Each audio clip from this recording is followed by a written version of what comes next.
2 hari kemudian, Hani mengunjungi Nangongan di area terlarang sebelum meninggalkan sekte awan melayang sendirian dan menuju lembah Devil Fall. Lebih dari sebulan kemudian, 3 seberkas cahaya terbang sangat cepat di udara di atas provinsi Chang di negara bagian Dongyu. Tiba-tiba, mereka berputar-putar di sekitar gunung yang tidak dikenal, sebelum mendarat untuk mengungkapkan 3 pria berotot. Ketinggiannya sangat tinggi dan besar, dengan 2 salib terbang dengan warna berbeda yang diikatkan di bahu masing-masing. Penampilan fisik mereka juga sangat mirip, dan mereka tampak seperti kembar 3. Sementara itu, ada 3 kultivator lainnya yang sudah menunggu di puncak gunung.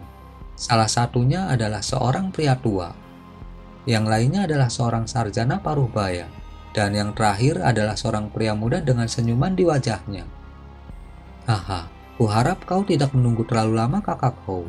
Saudaraku dan aku punya urusan yang harus diurus dalam perjalanan ke sini.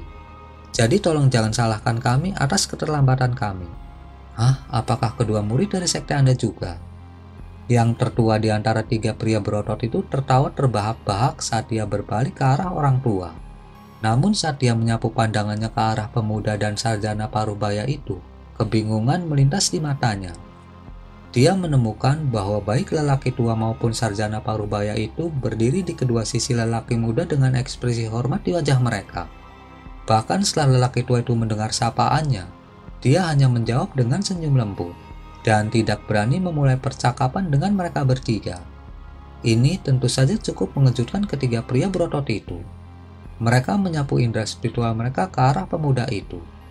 Dan gelombang keterkejutan melonjak di hati mereka ketika mereka menemukan bahwa tubuh pemuda itu tampaknya terbuat dari kabut ilusi, membuat upaya mereka untuk memastikan basis kultivasinya sama sekali tidak efektif. Ekspresi ketiga pria itu berubah drastis setelah membuat penemuan ini. Jadi kalian bertiga adalah jauh bersaudara dari sekte Laut Emas? Pria muda itu bertanya sambil tersenyum. Siapa kamu? Apa yang terjadi di sini, rekan Taoist Hou? Ekspresi waspada muncul di wajah pria berotot itu. Tolong jangan bersikap kasar, rekan Taoist Hou. Ini adalah penatua agung sekte kami. Dan orang lain yang bersama kami adalah Junior Lin. Kata-kata pria tua itu membuat ketiga pria berotot itu ketakutan. Penatua agung? Mungkinkah ini Senior Han? Pria berotot itu berseru tidak percaya. Itu benar, aku memang penatua agung dari sekte awan melayang. Maaf telah meminta keponakan bela diri Hou untuk mengundang kalian bertiga ke tempat ini dalam waktu sesingkat ini. Pemuda itu tersenyum, memperlihatkan deretan gigi putih bersih. Dia tidak lain adalah Han Li, yang telah melakukan perjalanan jauh-jauh dari sekte awan melayang ke negara bagian Dongyu. Tidak sama sekali, Senior Han. Merupakan kehormatan bagi kami untuk berada di hadapan Anda. Pria berotot itu memeriksa Hani dengan hati-hati lagi untuk menemukan bahwa penampilan fisiknya memang cocok dengan sosok legendaris di wilayah selatan surgawi. Dan dia segera mengulurkan busur hormat. Kedua saudara laki-lakinya juga buru-buru mengikutinya. Hani melambaikan tangan dan bertanya dengan tenang. Tidak perlu formalitas seperti itu sesama Taoist. Kalian bertiga bukanlah murid sekte kami. Aku mendengar dari keponakan bela diri Hou bahwa kalian bertiga bertemu dengan 3 murid perempuan dari sekte kami di lembah Devil Fall. Benarkah itu? Pria berotot itu tersendat sedikit setelah mendengar itu sebelum memberikan jawaban yang jujur. Itu memang benar. Ketika saudara-saudaraku dan aku berada di lembah Devil Fall, kami bertemu mereka sekilas. Begitu. Apakah Anda bisa memberitahu saya tentang situasinya saat itu? Hani bertanya dengan suara hangat. Tentu saja, beberapa bulan yang lalu, saudara laki-laki saya membutuhkan bahan langka untuk memurnikan harta karunnya. Jadi kami memutuskan untuk menjelajah ke lembah Devil Fall untuk mencoba keberuntungan kami. Namun kami tidak dapat menemukan bahan yang kami cari. Dan ketika kami hendak meninggalkan lembah, kami bertemu dengan 3 murid perempuan dari sekte Anda. Saya kenal salah satu dari mereka karena kami pernah bertemu di masa lalu. Jadi saya bercakap-cakap dengan mereka. Namun mereka sepertinya mencari sesuatu juga dan sedang terburu-buru. Jadi saudara laki-laki saya dan saya hanya pergi setelah percakapan singkat. Setelah itu saya dan saudara laki-laki saya segera berangkat dari lembah. Dan kami belum melihat 3 wanita sejak itu. Pria itu hati-hati menceritakan. Hani terdiam sesaat sebelum melambaikan lengan baju di udara, mengirimkan selip giok biru yang telah dia siapkan sebelumnya terbang ke arah pria itu. Rekan Dawis, apakah Anda dapat memberikan rincian yang lebih spesifik di mana Anda bertemu mereka? Saya memiliki peta lembah terluar lembah Devil Fall. Apakah Anda dapat memberi keterangan pada tempat di peta di mana Anda bertemu mereka? Tempat di mana kami bertemu mereka sudah berada di suatu tempat yang cukup jauh di lembah luar. Pria itu buru-buru menangkap selip giok sebelum menyuntikkan rasa spiritualnya ke dalamnya.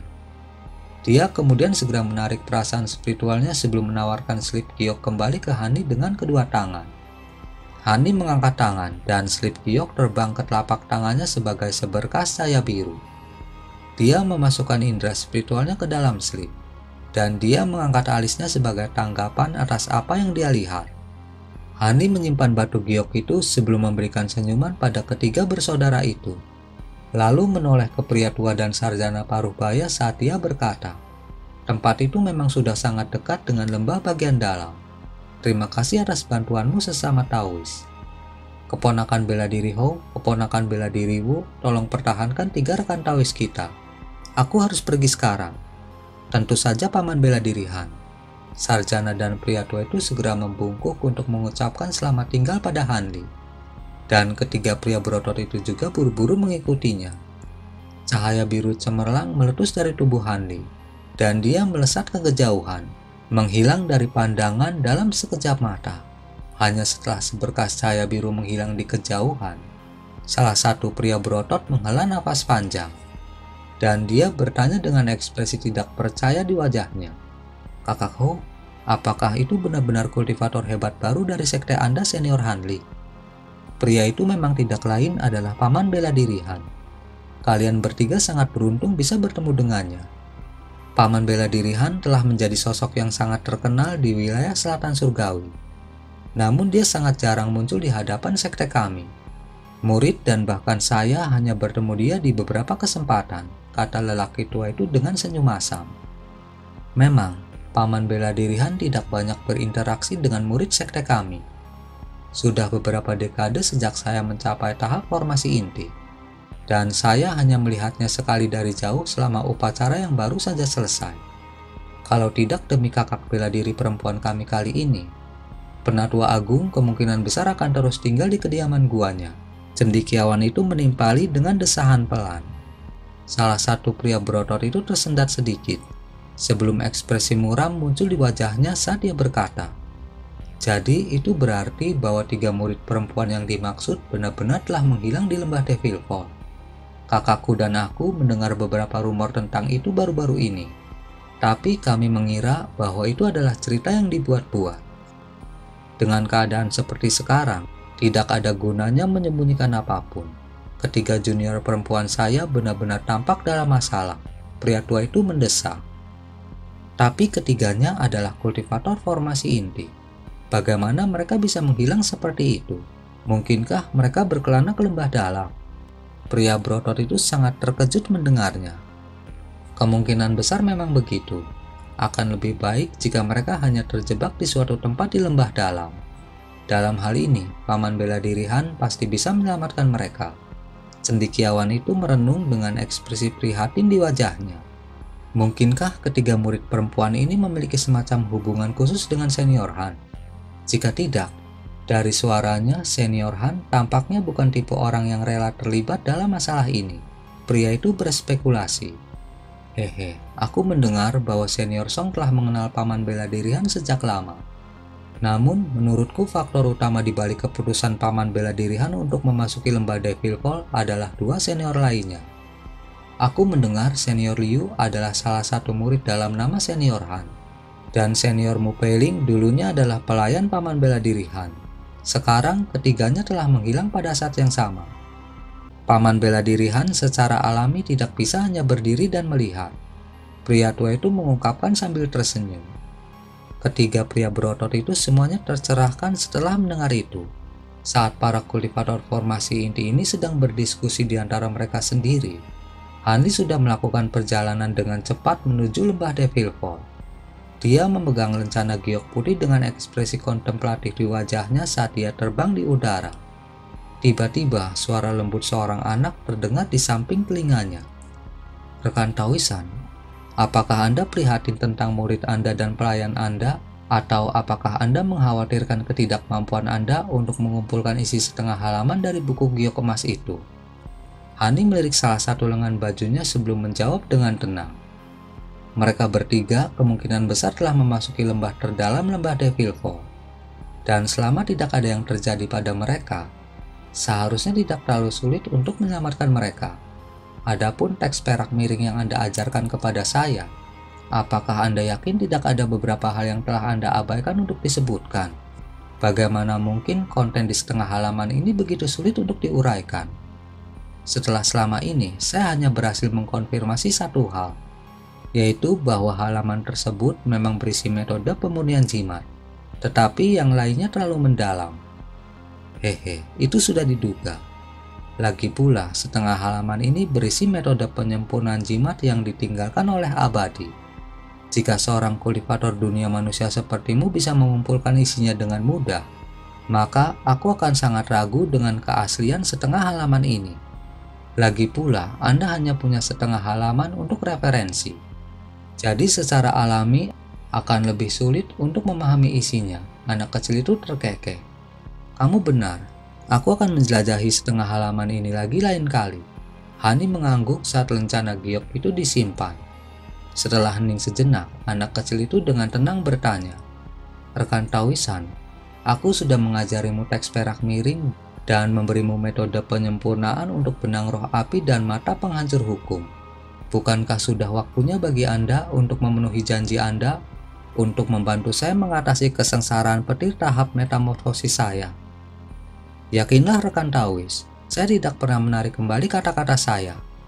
Setelah saya mengurus masalah ini, saya akan menemukan lokasi yang tidak jelas dan membantu Anda berhasil melewati kesengsaraan tahap metamorfosis.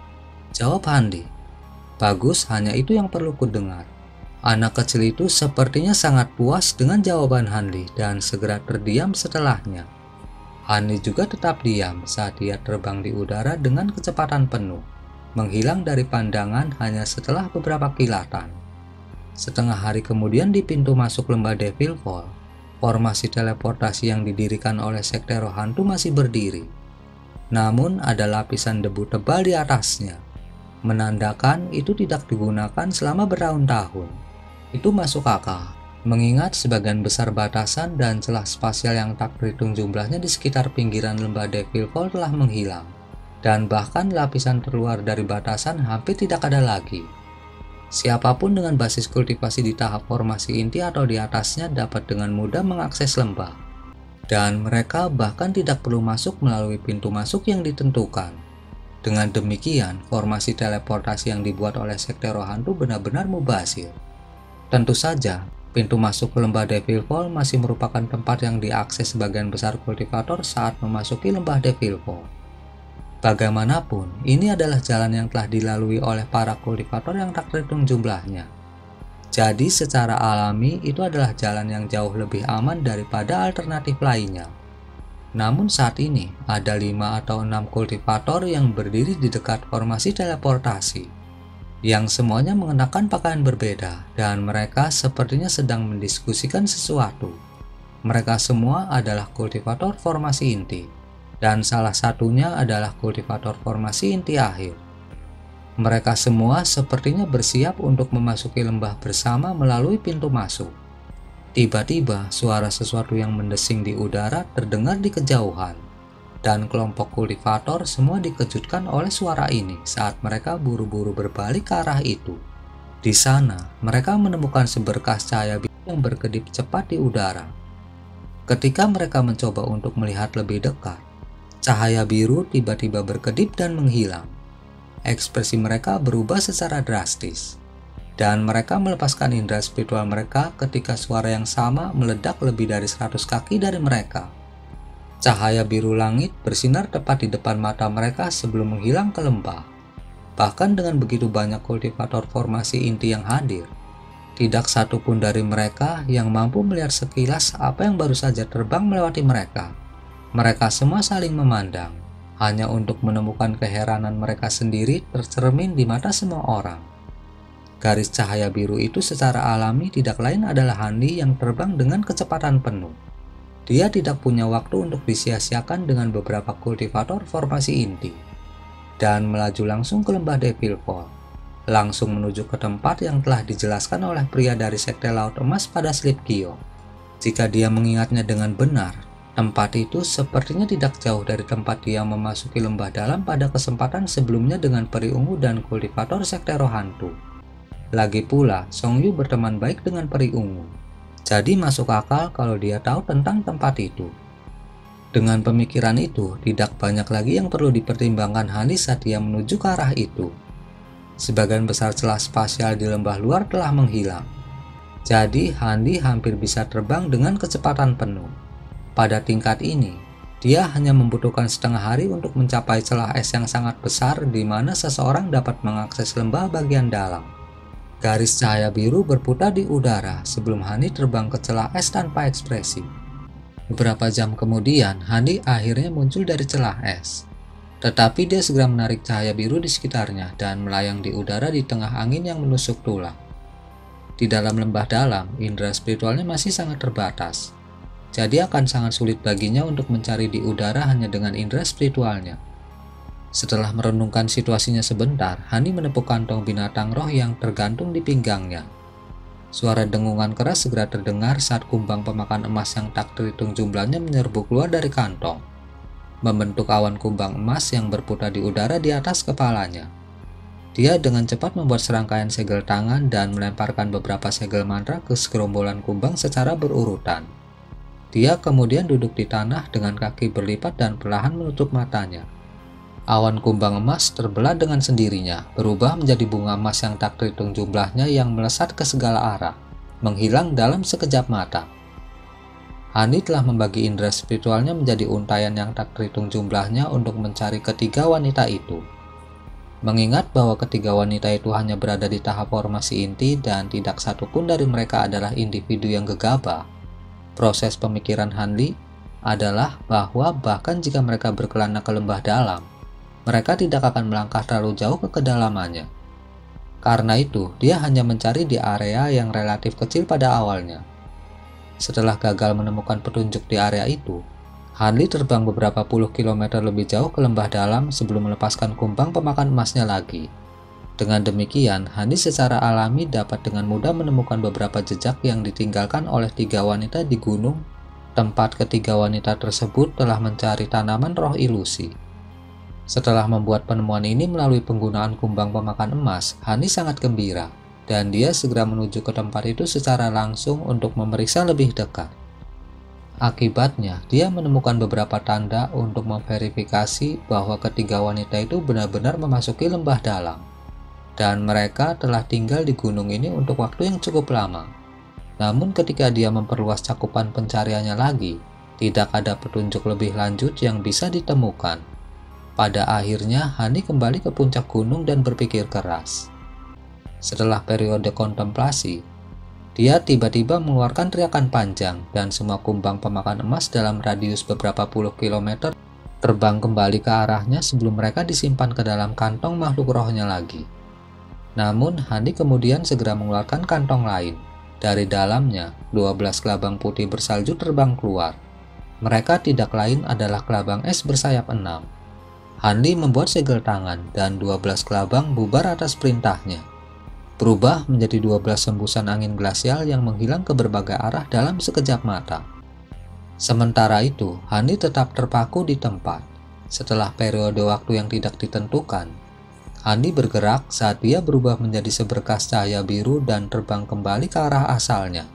Beberapa saat kemudian, dia menemukan kelabang putih bersalju berputar-putar di atas tempat tertentu di udara, mengeluarkan suara melengking rendah saat melakukannya.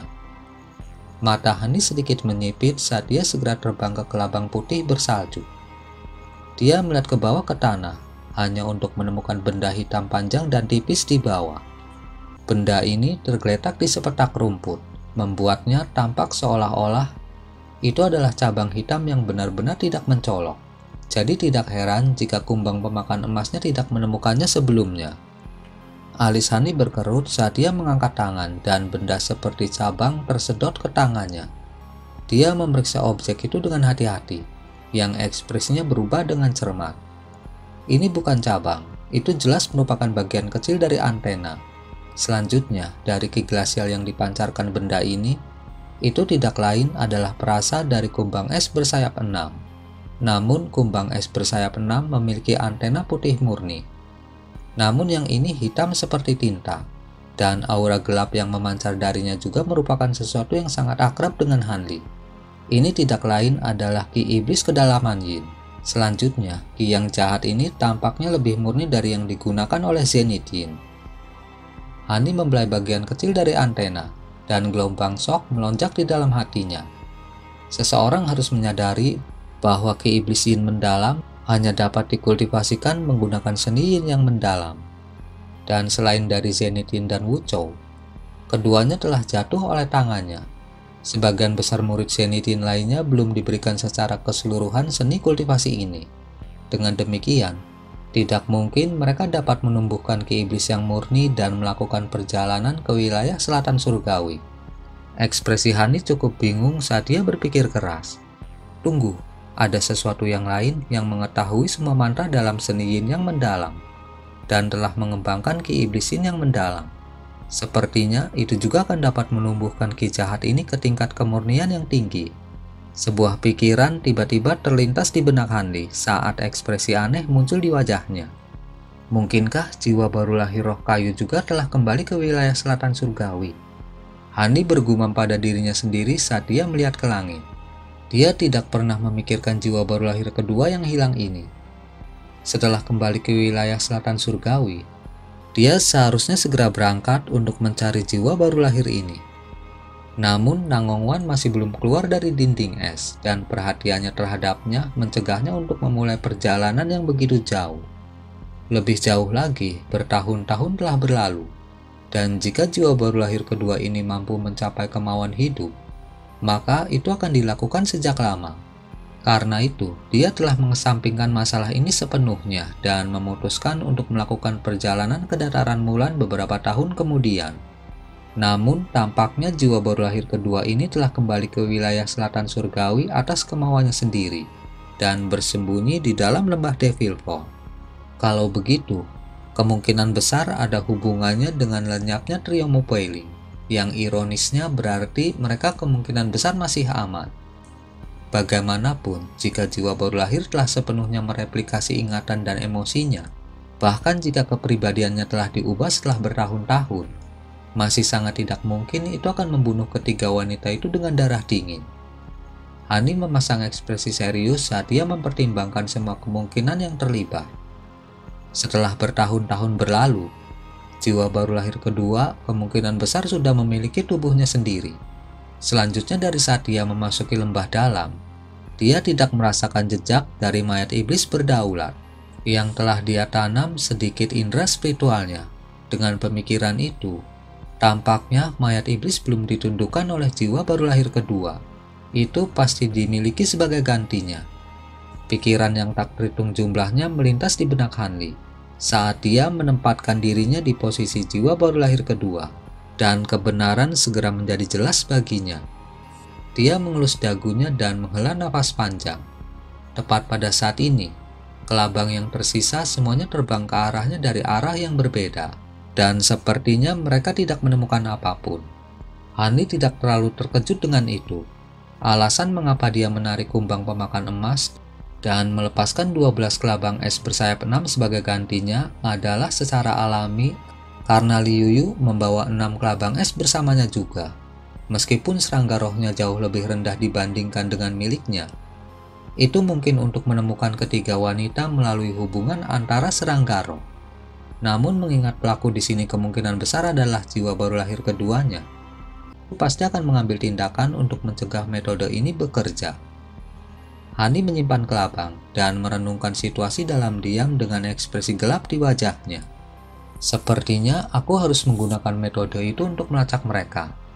Aku mendapatkan teknik rahasia ini setelah hilang, jadi tidak ada cara untuk mengambil tindakan terhadap teknik ini. Hanya saja aku harus mengeluarkan beberapa esensi darah sekarang. Hanli bergumam pada dirinya sendiri dengan enggan, tampaknya agak tidak mau menggunakan metode ini. Namun dia masih menepuk kantong penyimpanan yang tergantung di pinggangnya, di mana plat giok putih dan bendera merah kecil muncul di tangannya pada saat yang bersamaan. Dia melemparkan dua benda itu ke udara, dan mereka terbang ke atas sebagai dua seberkas cahaya, satu putih dan satu merah sebelum melayang di depannya. Hani kemudian membuka mulutnya dan bola cahaya biru menyelimuti plat formasi. Dia kemudian mengiris jari di pergelangan tangan lainnya, menimbulkan luka tipis setelah kilatan cahaya biru. Beberapa tetes esensi darah kemudian mengalir keluar dari luka di pergelangan tangannya. Hani meniup tetesan esensi darah dan mereka segera menghilang ke piring giok putih. Hani kemudian mengarahkan jarinya ke arah bendera merah kecil. Dan itu terbang tepat di atas platformasi atas perintahnya. Bendera itu kemudian bergetar sedikit sebelum berubah menjadi bola kabut merah yang menyelimuti pelat giok di dalamnya. Hani mulai melantunkan sesuatu, dan pelat giok juga mulai bersinar dengan cahaya merah, diikuti semburan kabut merah yang muncul dari esensi darahnya mulai muncul. Kabut merah kemudian bergabung membentuk satu awan kabut darah di udara. Pada titik ini, Hani tiba-tiba melepaskan tangisan pelan, dan cahaya biru melintas dari matanya saat dia mengarahkan jarinya ke arah pelat batu giok. Cahaya merah terang segera memancar dari lempengan batu giok, membuatnya tampak seperti bulan purnama merah. Dan hanya dalam beberapa kilatan, itu telah menyerap semua kabut darah yang melayang di sekitarnya. Memanfaatkan kesempatan ini, Hani mengeluarkan teriakan pelan saat dia menusuk jarinya ke arah pelat batu giok lagi. Pilar cahaya hijau kemudian ditembakkan dari ujung jarinya sebelum menghilang ke tengah pelat giok dalam sekejap. Suara dering keras terdengar dari bulan darah itu, dan itu mulai bergetar hebat, seolah-olah itu akan naik ke udara dan terbang menjauh. Cahaya di mata Hani sedikit redup saat senyum masam muncul di wajahnya. Ini adalah pertama kalinya aku menggunakan teknik rahasia mencari roh darah bulan dari teknik perkembangan hebat. Aku bertanya-tanya apakah itu benar-benar akan seefektif yang dikatakan kitab suci. Hanya satu cara untuk mengetahuinya. Jika bukan karena fakta bahwa aku menyimpan beberapa tetes esensi darah Mupeling ketika aku mengatur pembatasan roh dalam dirinya, aku bahkan tidak akan bisa melepaskan teknik rahasia ini. Hani bergumam pada dirinya sendiri saat dia menelan pil, sebelum duduk di tempat dengan menyilangkan kaki. Ketika Hani membuka matanya lagi 1 jam kemudian, dia kembali ke kondisi prima. Dia segera melemparkan segel mantra ke arah pelat batu giok, di mana bulan darah berubah menjadi seberkas cahaya merah tua saat terbang ke kejauhan. Tubuh Hani bergoyang, dan tubuhnya juga berubah menjadi seberkas cahaya biru, terbang di belakang cahaya merah dalam pengejaran. Dalam sekejap mata, kedua seberkas cahaya itu benar-benar lenyap dari pandangan. Bola cahaya merah tua terbang dengan kecepatan yang sama, dan Hani juga mengikuti di belakangnya. Setelah terbang hampir setengah hari, Hani dipimpin oleh bola cahaya merah ke dalam cekungan yang sangat tandus dan terpencil. Semburan panas yang menyengat segera datang ke arahnya. Ekspresi Hani berubah sedikit, dan dia menemukan bahwa semua yang ada di dalam cekungan itu berwarna hitam atau merah. Di pinggiran cekungan, terdapat bebatuan hitam berbentuk bola, sedangkan danau lava merah terletak di tengahnya. Suhu terik yang berasal dari danau lava bahkan membuat udara di atas cekungan berkilauan dan melengkung, menciptakan pemandangan yang agak bengkok dan halus untuk dilihat. Bola cahaya merah itu berputar di udara di atas danau lava, memancarkan suara pekikan tajam pada saat yang sama, terlihat seperti ingin turun tetapi tidak berani melakukannya. Hani mengelus dagunya dan melihat lahar di bawah saat senyuman dingin tiba-tiba muncul di wajahnya. Hehe, itu benar-benar tahu bagaimana menemukan tempat persembunyian yang bagus. Jika bukan karena bimbingan teknik rahasia, aku benar-benar tidak akan bisa menemukan tempat ini. Namun sekarang aku tahu disinilah tempat mereka. Beberapa lahar tidak akan bisa menghentikan saya. Hani mengangkat tangan, dan bola cahaya merah itu segera melesat di udara ke arahnya sebelum mendarat dengan patuh di tengah telapak tangannya. Hani mengangkat yang lain, dan suara gemericik meletus saat api ungu langsung muncul di seluruh lengannya, dengan cepat meliputi seluruh tubuhnya. Dengan demikian, bola api ungu besar jatuh langsung dari atas. Bola api yang telah diubah oleh Hanli dapat sepenuhnya mengabaikan lava merah tua yang membakar di bawah, mendarat dengan dentuman keras sebelum menghilang ke danau lava. Percikan besar meletus di atas permukaan danau, tetapi danau itu segera kembali ke keadaan damai dan tenangnya, seolah-olah tidak pernah terjadi apa-apa. Pada titik ini, Hanli telah mencapai kedalaman lebih dari 100 kaki ke dalam lahar, dan dia terus turun lebih jauh. Meskipun dia telah benar-benar tenggelam dalam lava, api puncak ungunya yang merupakan api glasial mampu dengan mudah menjaga suhu yang menyengat di teluk. Setelah menyelam lebih dari 2000 kaki, Hanli akhirnya mencapai dasar danau, dan kakinya mendarat di tanah yang dilapisi dengan bebatuan hitam solid.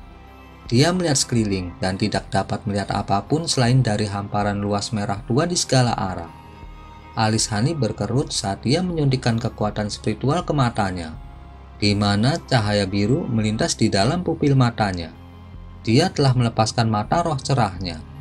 Setelah mengamati sekelilingnya sekali lagi, Hanli mengangkat pelat giok merah di tangannya.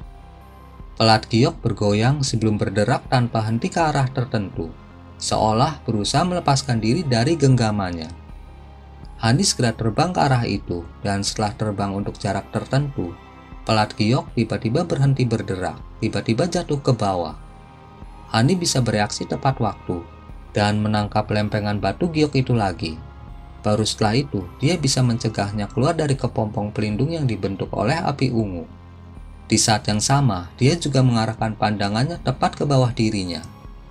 Ekspresinya sedikit berubah saat dia mengangkat tangan, di mana semburan cahaya kemasan melesat menuju langsung ke dasar danau. Setelah ledakan besar, retakan besar dengan panjang sekitar 70 hingga 80 kaki diiris menjadi dasar danau yang tampaknya normal. Cahaya biru segera terpancar dari dalam celah, menangkal semua lahar yang menghanguskan. Ada penghalang cahaya di bawah dasar danau ini. Hanli sangat gembira saat melihat itu, dan dia segera terjun ke arah penghalang cahaya tanpa ragu-ragu. Penghalang cahaya biru jelas bukan batasan yang sangat canggih, karena api puncak ungu miliknya mampu dengan mudah membakar lubang besar dengan diameter sekitar 10 kaki ke permukaannya. Hanli segera menerobos lubang itu dan muncul di sisi lain penghalang cahaya. Penghalang cahaya biru segera ditutup, menahan lava kembali. Hanli tidak mempedulikan itu saat dia mulai mengamati sekelilingnya lagi. Pada saat ini, dia menemukan dirinya berada di terowongan bawah tanah rahasia. Tanah dan semua dindingnya sangat bergelombang dan tidak rata, membuatnya tampak seolah-olah itu adalah terowongan yang terbentuk secara alami daripada yang dibuat secara artifisial. Hanli segera melemparkan piring gioknya lagi.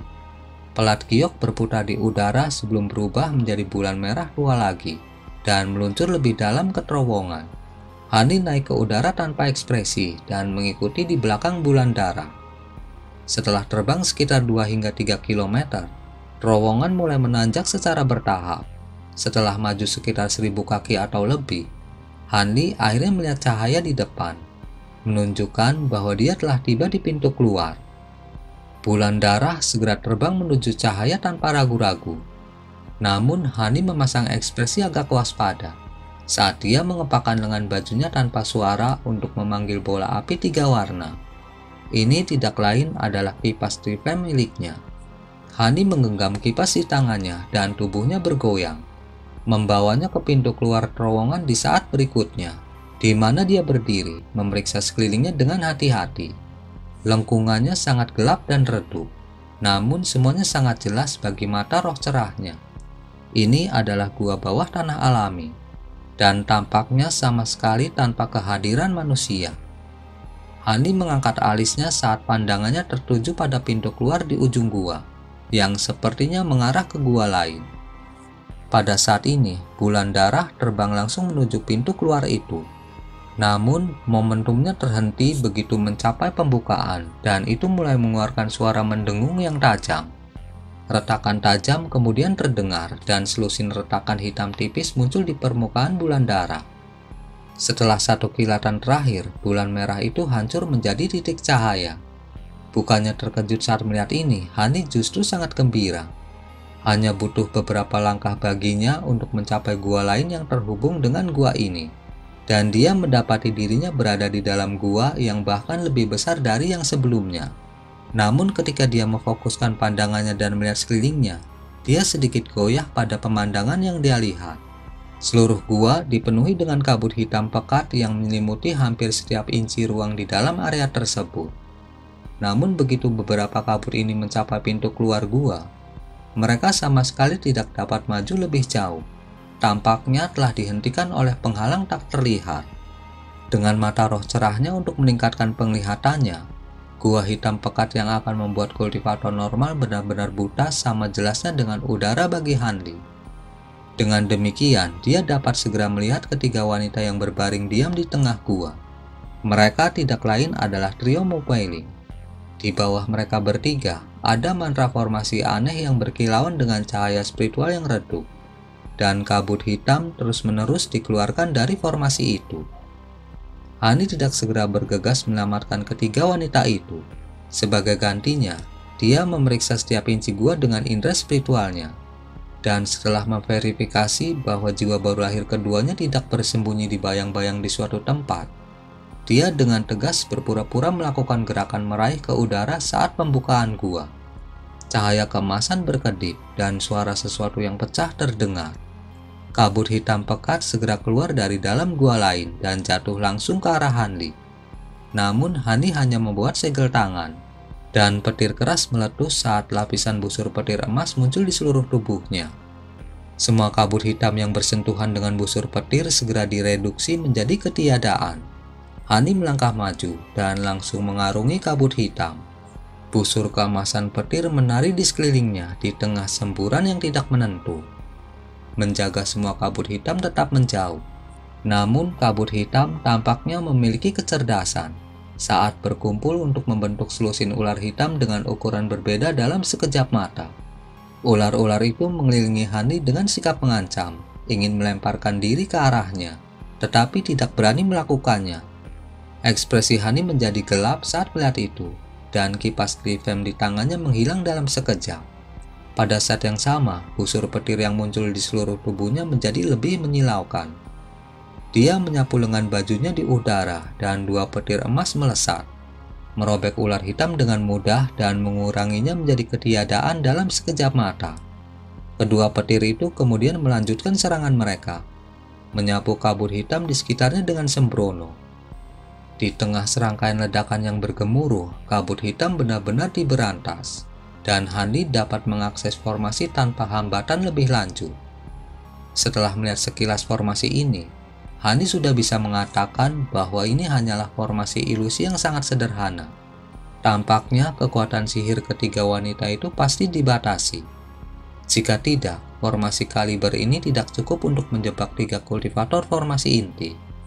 Dengan pemikiran itu, Hani segera menjentikan 10 jarinya ke arah formasi secara berurutan. Selusin atau lebih semburan pedang emas Qi menghantam formasi dengan tepat. Akibatnya, formasi tersebut segera hancur.